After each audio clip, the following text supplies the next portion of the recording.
ബബ്ബയെ കുറിച്ചിട്ടാണ് പറയാൻ പോകുന്നത്. ബബ്ബ റിലീസ് ചെയ്യുന്നതിന് മുമ്പേ ഞാൻ ബബ്ബേൻ്റെ ഒരു കാര്യങ്ങൾ പറഞ്ഞിട്ടുണ്ട്. ഇതൊരു തമിഴ് തെലുങ്ക് പടം പോലത്തെ പടമാണ്. അവർ കളിക്കുന്നവർ, വിജയ് കളിക്കുന്നവർ കളിക്കാൻ നോക്കുന്നുണ്ട്, ചിരഞ്ജീവി കളിക്കുന്ന പോലെ കളിക്കുന്നുണ്ട്. ഇതെല്ലാം പരാജയപ്പെടുവാണ്. അതായത് ദിലീപിന് വിജയ് ആകാൻ ആഗ്രഹം, മോഹൻലാലിന് രജനീകാന്ത് ആകാൻ ആഗ്രഹം. ഇത് രണ്ടും നടക്കാൻ പോകുന്ന കാര്യമല്ല.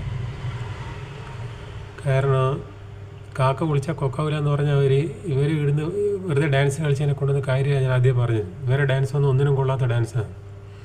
സ്റ്റേജിൽ നിന്ന് കളിക്കുന്ന പോലത്തെ ഡാൻസാണ് സ്റ്റേജ് പ്രോഗ്രാമിൽ. അവർ ചിരഞ്ജീവിയും കമലഹാസനൊന്നും കളിക്കുന്ന പോലെ കളിക്കാൻ കഴിയില്ല. ഞാൻ ആദ്യം ഇന്നലെ ഞാൻ പറഞ്ഞു. അപ്പോൾ ഈ പടത്തെക്കുറിച്ച് പറയുകയാണെങ്കിൽ, നമ്മൾ പഴയ കാലത്ത് സൈക്കിൾ യജ്ഞം കാണാൻ പോകാറുണ്ട്. സൈക്കിൾ യജ്ഞം എന്ന് പറഞ്ഞ കാര്യം ഇപ്പോഴത്തെ തലമുറക്കും സൈക്കിൾ യജ്ഞം അറിയില്ല.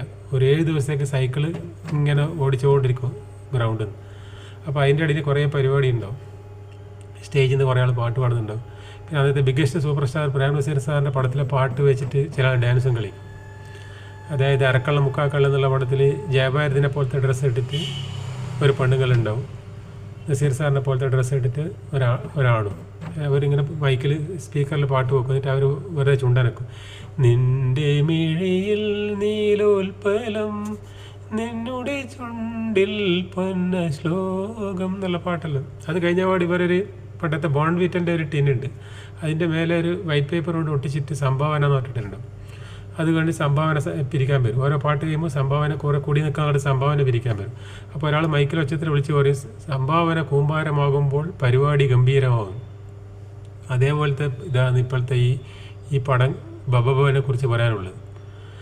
ബബ്ബക്ക് ഇനി വരുന്ന പടങ്ങൾക്കെല്ലാം മലയാള സിനിമയ്ക്ക് 60 വയസ്സ് കഴിഞ്ഞ നടന്മാർ അഭിനയിക്കുന്ന പടത്തിനെല്ലാം ടിക്കറ്റിന് പൈസ ഇല്ലാണ്ട് ആളെ കയറ്റിയിട്ട് സിനിമ കണ്ട ശേഷം ഇതുപോലെ ബോൺവിറ്റൻ്റെ പോലത്തെ വലിയൊരു ടിന്നെടുത്തിട്ട് അല്ലെങ്കിൽ വലിയ ബക്കറ്റ് എടുത്താലും മതി. ബക്കറ്റിൽ സംഭാവന എന്ന് പറഞ്ഞിട്ട് ഒരു വെള്ള പേപ്പറിൽ എന്നിട്ട് പിക്ചർ കാണുന്ന ആളുടെ അടുത്തെല്ലാം പറയാൻ എന്തെങ്കിലും ഇതിനകത്ത് ഇടുക. അല്ലെങ്കിൽ ആൾക്കാരെ 130 റുപ്യ 150 റുപ്യ വെറുതെ പോകുന്നതല്ലേ. പടം കണ്ടിട്ട് പൈസ കൊടുക്കില്ല. അങ്ങനെ ആക്കണം ഇനി മുതൽ. 60 വയസ്സായി നടന്മാർക്ക്, അതായത് മമ്മൂട്ടി, മോഹൻലാൽ, ദിലീപ്, ഇവരുടെ പടങ്ങളെല്ലാം പിന്നെ സിനിമക്ക് ടിക്കറ്റ് എടുക്കാണ്ട് പടത്തിന് കയറിയിട്ട് പടം കണ്ടിട്ട് പൈസ കൊടുക്കല്. അത് അവരവർക്ക് തോന്നുന്ന പൈസ ഇട്ട് കൊടുക്കല് ബക്കറ്റിൽ.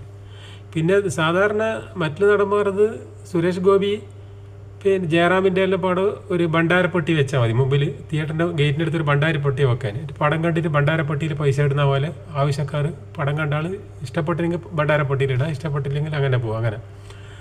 അങ്ങനെ ആക്കേണ്ടി വരും. കാരണം ഈ പടങ്ങളെല്ലാം അത്രയും പോക്ക് പടങ്ങൾ, ചവറ് പടങ്ങൾ ഇറങ്ങുന്നത്. വേറെ ആളെ പറ്റി ഇത്